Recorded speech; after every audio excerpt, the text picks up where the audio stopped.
Bonjour mon ami. Pour montrer combien Dieu nous aime et désire pardonner nos péchés, Jésus raconte dans l'évangile de Luc au chapitre 15 l'histoire de ce jeune homme qui aspire à une vie libre, sans contrainte, sans aucune autorité sur son existence.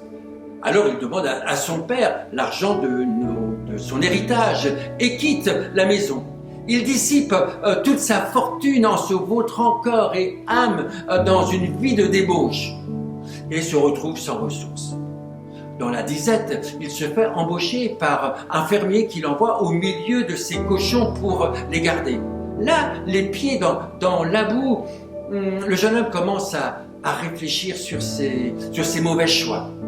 Désespéré, il se souvient de la vie chez son père et décide de retourner chez lui en se considérant comme un simple ouvrier et bien décidé de lui dire « J'ai péché ».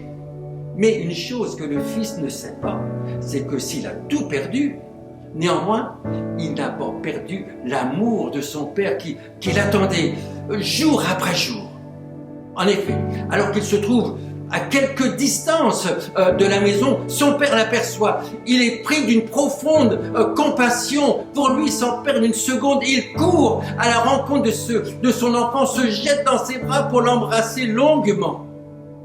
Le fils a tout juste le temps de lui dire « J'ai péché », qu'il entend son père demander à ses serviteurs « Apportez la plus belle robe, un anneau à son doigt, une paire de chaussures. Réjouissons-nous car voici, mon fils était mort et voilà qu'il est revenu, il est vivant, il était perdu et voici, je l'ai retrouvé. » Le jeune homme est pardonné.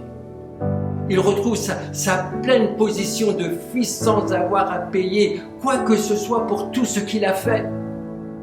Par cette parabole, Jésus te montre que Dieu est comme ce Père rempli d'amour qui attend ton retour. Quel que soit ton passé, quel que soit tes erreurs, ton péché, il t'attend, tu es précieux à ses yeux.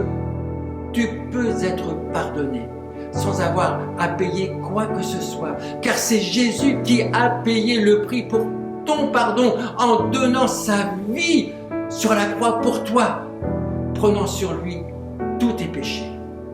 Alors, où es-tu, mon ami, mon ami?